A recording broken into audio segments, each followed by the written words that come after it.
everyone, welcome to my Flosstube channel, Thread the Needle. My name is Vani and I am in Newfoundland, Canada. So I'd like to welcome you to my Flosstube number 43. And for those of you who it's maybe your first time or your second time, you're very new to my channel, welcome. I'm so glad you're here. This is a channel where I discuss my love for full coverage cross stitch. And for those of you who are returning, thanks for coming back. So let's jump right in. It's been a busy 2 weeks, as always. I don't think there's ever a 2 weeks that it's not busy.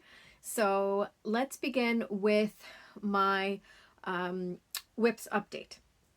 With the time leading up to the retreat that I just came back from, which I will get to soon, I didn't get a lot of stitching done because I was preparing and I wanted to make sure everything was ready before I left. So there's a lot of other work to be done, but I did get a little bit of stitching. Let's start with World Travel Bookshelf. I had already kind of at the end of the last video told you how it was going to be the next one that I'm working on, and I had a tiny little bit of progress done on it, and now I'm able to show you a little bit more progress since the last video. And here is where I am on that. So this is World Travel Bookshelf. I got more of the hot air balloon filled in and then a little bit of the purple sky. I really enjoy this all the time, anytime that it comes up in my work in progresses. It's such a fun project to stitch on. There's so much detail and I don't mind the confetti because I know what the end result is going to be. So this is always a fun project to stitch on. So I look forward to it every time it pops around in my WIP progress. So next up, I managed to get in nice bit of progress on this one. It's Sunflower Bee, and I'm still working tirelessly away on the background. But I did complete another diagonal and I got quite a little bit of done. So I'm very happy with the progress I'm making on this one, and I look forward to the next time that it continues to come around in my progress rotation. Now, so I mentioned how this past weekend I was getting ready for a retreat, and I went, and I'm happy to report that it was so much fun. I had the best time. It was on Woody Island, which is about a 2 hours drive away from here, and then you have to take a ferry for about 40 minutes to get to the island, and there's a resort there. We all stayed, there was I think 21 of us, we all stayed together at the lodge, and there was a common room area where we hung out most of the time except for eating and sleeping. Main meals were held together at the main lodge, and then other than that, we spent the whole time together laughing, talking, and crafting. It was so much fun. And I took a lot of pictures, so I'm going to post a few pictures as I'm talking through it, and I'm going to look and see what my pictures I have. So it was such a scenic area, as is all of Newfoundland, but this one was also lovely. It's on the ocean, of course, it's an island, and so there's a lot of pictures that I'm able to share of myself in the boat and on the ocean with the scenery in the background. So I'll post a few pictures here so that you can see how lovely it is here in Newfoundland, and it's always such a scenic area, no matter what season it is. It's a lovely, lovely place to live, and I'm very proud of Newfoundland.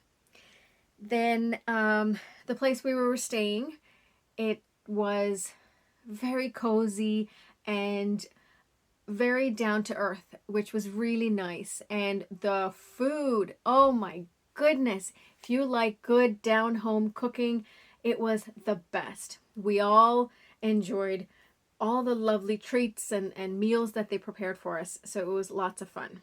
And the people that were there with me, a few that I knew from a previous retreat, so it was really fun to catch up with them, and I met so many new people that I am now friends with, and it was the best time. So if you ever get a chance to go to a crafting retreat or a stitching retreat or a knitting retreat, anything, I highly recommend that you go.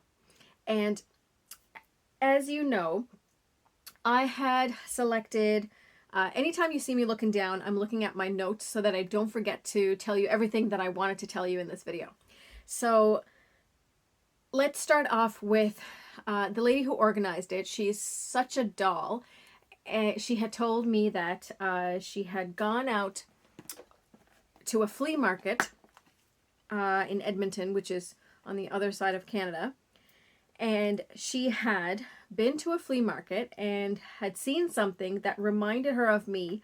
And she thought, Vani really needs this, and I think she should have it. So she picked it up for me. And I'm going to take all the stuff that doesn't need to be in there. Okay, so it is a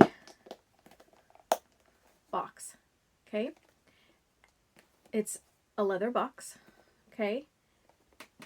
And it has a button clasp. So we're going to open it. Okay, now, inside, do you see how that's not falling out? There's this plate here. But look, I don't know if you can see my needle there. So, oh, okay, it's magnetic. So, magnetic top, magnetic bottom, and then a little card to keep everything safe. I thought it was just so lovely of her to think of me when she saw it and that I would really enjoy it. So that fits in right there. So we're going to move this to here and fit that back in. So I thought that was a lovely, lovely gift to receive from her, and I really enjoy it. So I'm going to, from now on, keep all of my paraphernalia that I just took out so that I can show you the box. I'm going to put it back in. So I don't know if you've ever seen this before, but it's a silicone thimble that you can put on your finger. I'm going to use a different finger before I accidentally put up the wrong finger. So it's a silicone finger, and I usually wear it on my middle finger because that's where we push the needle. That's where I push the needle in and out of the fabric. And I find that if the needle gets poked once, it's going to keep poking until that area heals. So I need to let that heal a little bit. So when I wear this thimble on top of it, and it's very flexible and it's very comfortable and it doesn't slip, and it's really easy to hold the needle. So, you know what I mean? Very nice. So that's what goes in the box, along with an extra pair of scissors and all that good stuff. So thank you so much to my friend who gave me this. I absolutely love it. And then let's move on to, before I get to the exchange gift that we did at the retreat, I wanted to show you a project that we were given. It's a little scissor fob carrier case. So it's made from felt, and like this. It's a front and the back. And this is the back side. And there's a little flap, so once you put your scissors in it, you just fold it over and hold it like that. I'm going to show you the front now. I learned how to make these stitches for the very first time over the weekend because, you know me, I've never done any specialty stitches before. I've only ever done cross stitch, but I decided to do this. I think I put a little flower design in the side. So I think for the stem, it's called probably a chain stitch. I don't remember. But for the flower part, I actually used French knots. I learned for the very first time over the weekend how to do them. If you look really, really closely, some of them are not so French knot-like, and some of them are really good. So this I tried to design after a flower that is common in Newfoundland called the lupin, and they come in various colors, but I decided to do, let's see, I decided to do purple ones. Is that focusing? Let's see. Here we go. I decided to do purple lupins, and Isn't it lovely? So I'm going to get this pair of scissors to show you how it actually works. So scissors go in here and loop through one of the thumb holes, and we didn't have buttons or pins or anything, so eventually I'll put some kind of Velcro or something here to keep that flap in place, but it goes like so. Isn't that great? I think it came out so lovely. So it's a nice little project, and it was nice to learn something new. I don't know if I'll ever use French knots anymore, but I can say I know how to do it now.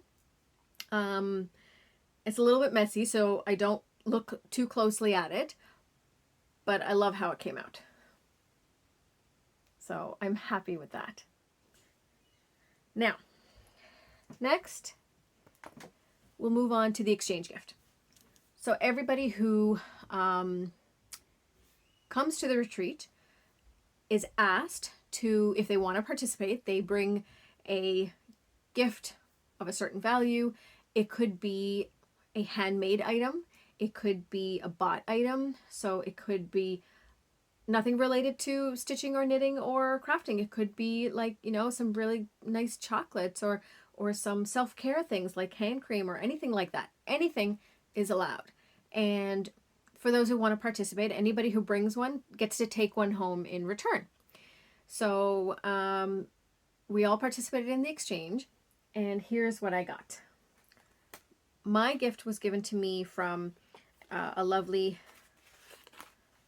person who was attending the retreat, who is so very much talented and way more talented than I, and she knit me a pair of mittens. Look at that. Isn't that so lovely? And I thought they were the best thing ever. Look at that. That's what I got. And she gave me a really lovely plain notebook as well. So I'll have something to write all my notes in when I finish this current notebook. So that was a lovely exchange gift to receive. Then there was a table set up of things that we can purchase, so I got some haul. Let's start with the project bags that I picked up.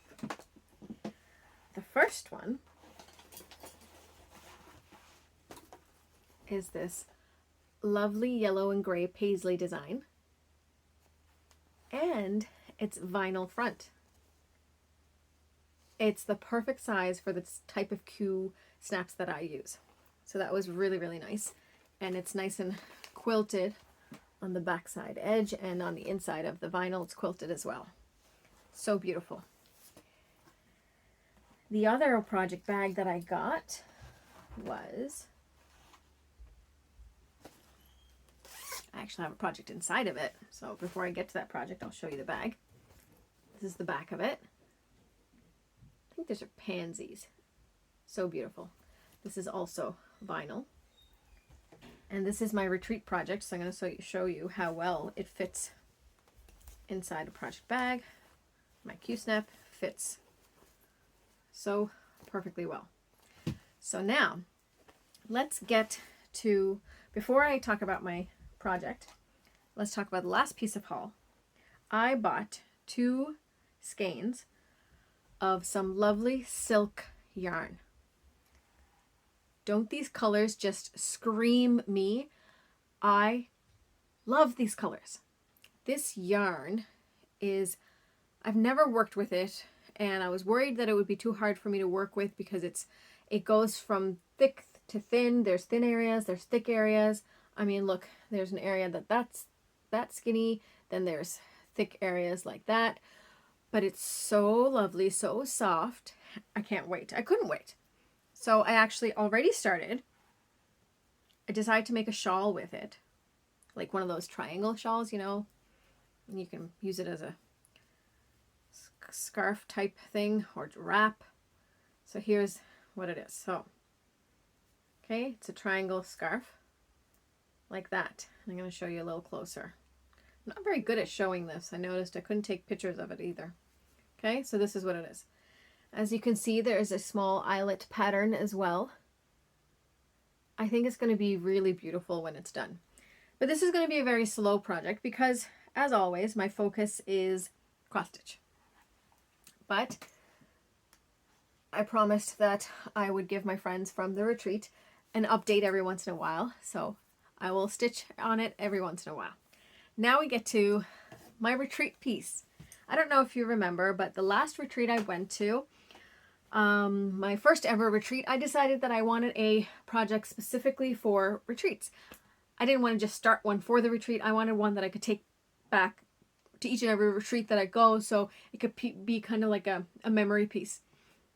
So I decided to do this one. It's called Meditation, and the colors and everything are so beautiful. But what I wanted to do was, let me see if I can find a picture of it. So this is what the final piece is going to look like. And what I wanted to do was I gridded out in sections and decided to do a stained glass effect. So what I did was, in the first retreat, I did this section, and I'm going to put the date and year of that retreat in this. So every time I stitch on this area and every time I look at the piece, I can look and remember the memories from that retreat. This retreat, I did this area and this area. So I'll put that date. So I'll put the name of the retreat with the year for this one and this one. Now, the reason why that doesn't look correct, it's supposed to say KNL 2020. So I originally had it done. I had it in a Kreinik, and that white Kreinik that everybody uses, and it looked really nice. It stood out, and you can tell it stood out, and it was really great. Then what happened was, when I decided to do that same white Kreinik on the purple, it wasn't as noticeable. So I decided either I pick another darker color to go on this, just so I could see it, or pick another color completely that would go on any color, dark or light. So I do actually have a gold Kreinik that I decided I'm going to use.